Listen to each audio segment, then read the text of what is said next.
I've been losing you from Aha, and yes, they're here. I say they are here. Morten and Mags of Aha are with us. Hello. Hello. So what's the matter with Paul? He's not feeling too good, I'm told. That's what's wrong with him, yes. He's got a flu at the moment, so he's trying to recover for the show tonight, I reckon. Is this something he's just had today, just the last couple of days? Just today. I know he was fine yesterday, so it's just hit him one of those Christmas...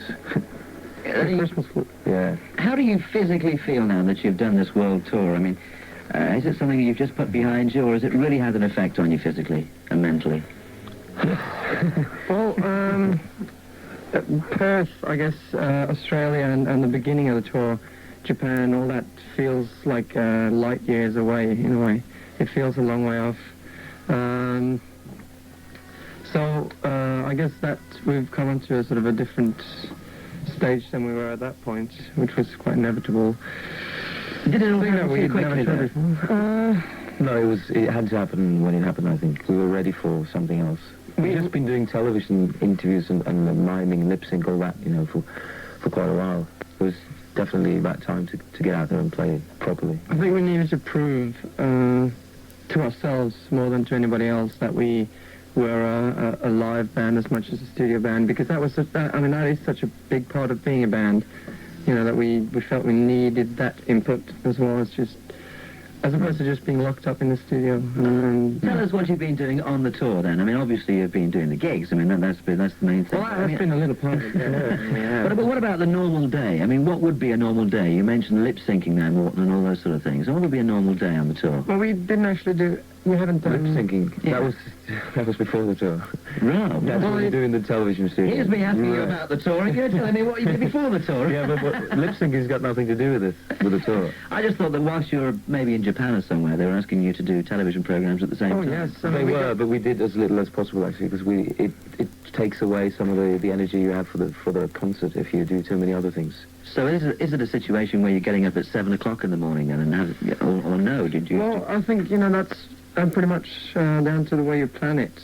We had about 7 or 8 foot request list from Japan of what we could have done as opposed to, you know, as far as interviews and radio programs were concerned.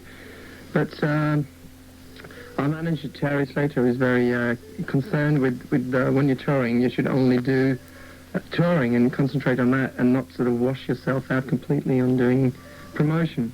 And sort of, which has been good for us because we've had, at least we've had some amount of quality of life to, you know, we've been able to have some spare time. Yeah, we've been able to be a bit private again, which I, personally, I was drained when I left England completely, and I looked it as well. And just after only 2 months on tour, I was in very good shape again and fit physically and mentally. Wasn't it worrying for you, though, the fact that when you left England feeling so shattered that you had this world tour ahead? Surely that was quite worrying for you. No, I had to get away from the situation we were in at that point, which was we just finished, or we were about to finish the album, and at the same time there was a lot of pressure on us to do this and that, interviews, television. Which drains you actually after a while.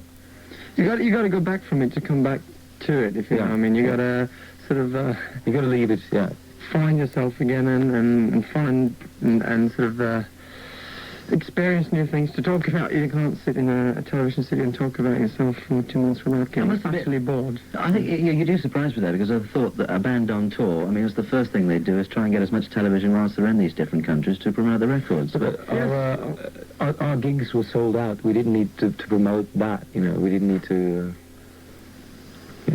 and we wanted really to... There's no point going out there talking, chatting all the time if you don't have anything to say, anything new, anything...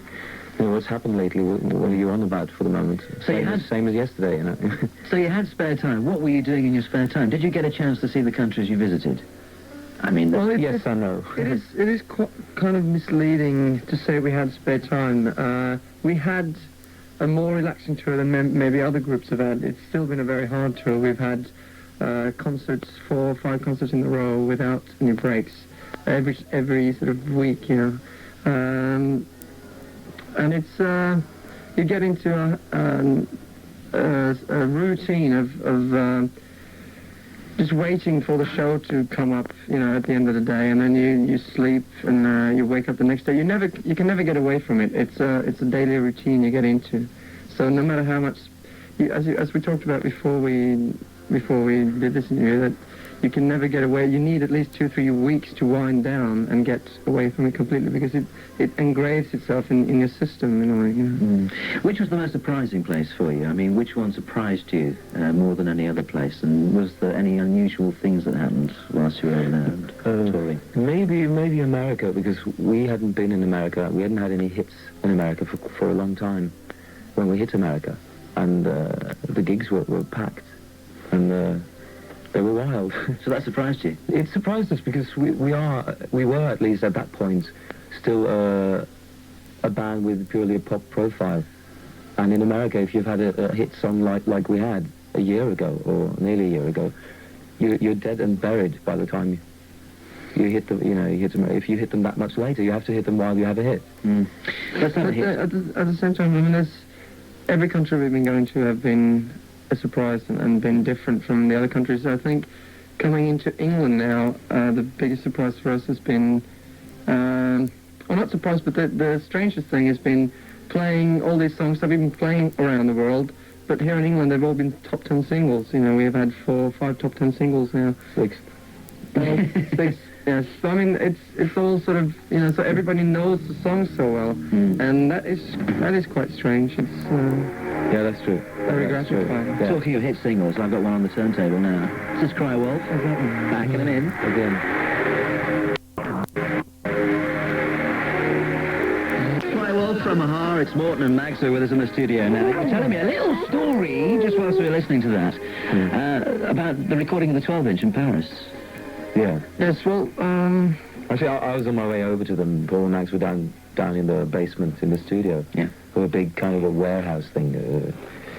There was a studio downstairs anyway. As I walked in and got down the stairs, about 2 minutes after I walked in, a bomb went off outside and blew the doors open. it was a great effect on the tape, you know. Yeah, it's actually on. Actually, the lights more went off in the off a studio. bit later than that. This is in the centre of Paris. Yeah, yeah. You know, there was a lot of sort of bombings not so long ago. So I guess that was all part of the whole shebang. So what happened? I mean, obviously very scary. Well, apart from the tape operator, it was a Frenchman. His legs were shaking like a spring chicken. But apart from that, He's quite used to it, though. Just keep going, lad. You recorded it. Yeah. What have you missed most about England? I mean, you would call yourself citizens of Great Britain now, wouldn't you? I mean, what have you missed? We would, the Home Office won't. Pardon? We would, the Home Office won't. We won't go into that at this moment in time. But is there anything that you've missed more than anything else? It's got a lot of character. It is a place you recognise, you come back to. It's like coming back to home in a way, you know. It is. Well, it is now. That's what it is. That's exactly what it is. So I can't really put my finger on one thing in particular that I miss. It's like missing a person in a way. Is there any one thing that you wished you'd done on tour that you didn't get to do? Not just with sightseeing, but I mean with the gigs and the concerts as well. Nothing that really springs to mind. Do you have anything in mind you think we should have done? Maybe it's another way of saying, were you totally satisfied with what you did? It's been very well laid out. Definitely, it's been very well planned and run as well. It was, in a way, it was nice that we changed the tour halfway through and put in bigger halls in Europe. Originally, we were scheduled to do 2,000-3,000 seaters all the way through, but because of the ticket demand in Europe, it was changed and we did up to 15,000 seaters. And that kind of gave it, for us, and you sort of sparkle life, you know, you go out there and there's like a sea of people. It's quite scary.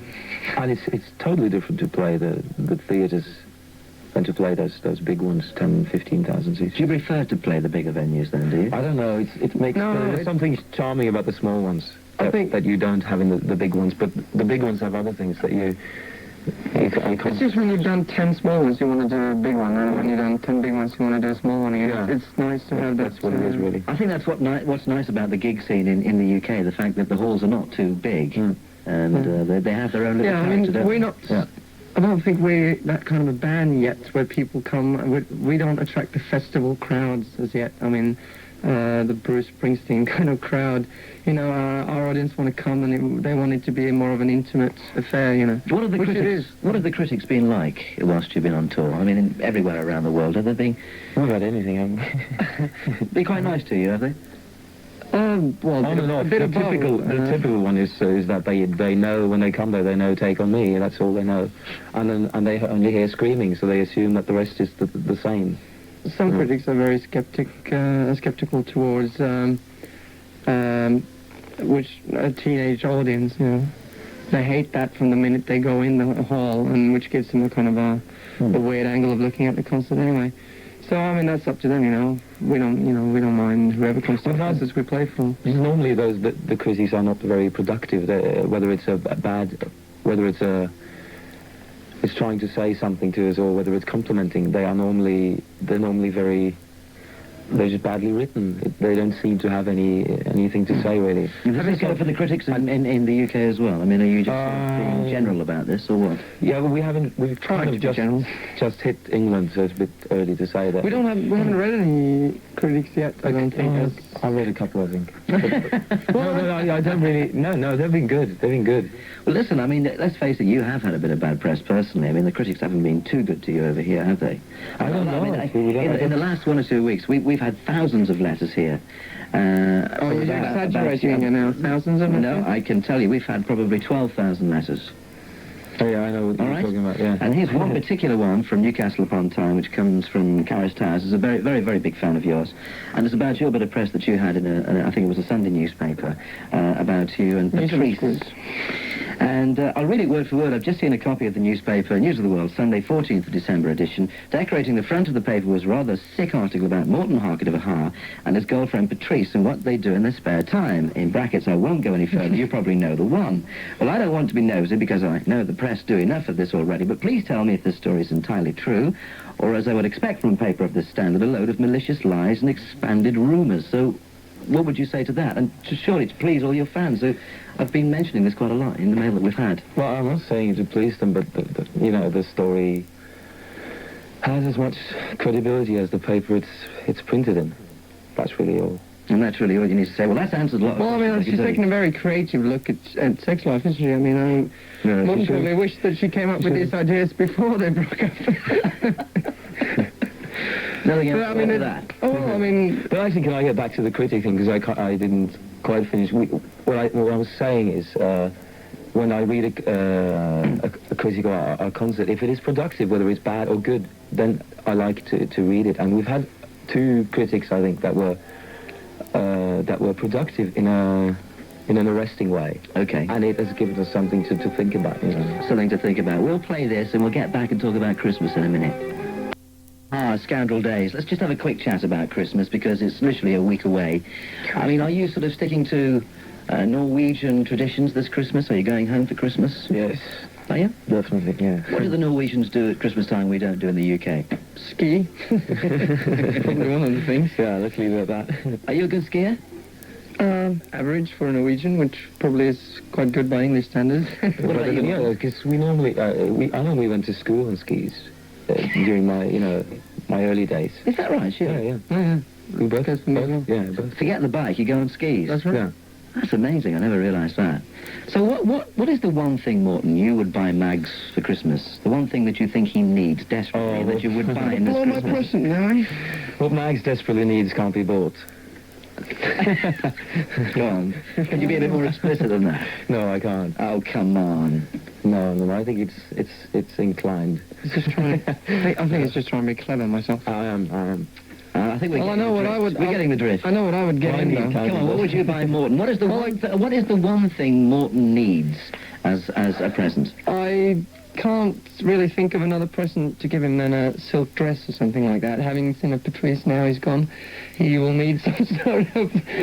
Morten's not looking very pleased. Leave it at that. Leave it at that. All right. Well, I must admit, he'd have had to take a lot of stick for this article, so it's been a fun time in the band after that article came out. I'm just thinking what I'd buy you for Christmas. I think, Mags, I'd buy you a decent razor. Because let's face it, you do struggle at times with the old beard, don't you? I hate shaving, that's it. Yeah. I do it, though, every once a week or something. Once a week. Lucky man. Once a I week. haven't got much of a stubble, you see. And Morton, I just can't The quite same. think at the moment. Say the same. Yeah, you're quite The freshly same. shaven, actually. I'm not, actually. No, that's... But he just hasn't got any beard, that's all. Listen, thanks very much for coming in. I know you've got a very busy schedule. Have a very happy Christmas. And you. And maybe Yeah, you'd like to wish our listeners a happy Christmas whilst you're here. Yes, I'm sure they have one, whether we wish them one or not. So, They will, yeah. Well, Happy Christmas, and a Merry New Year, as is. yeah, that's the Norwegian way of putting it. From all three of us, actually, on Paul's behalf. So.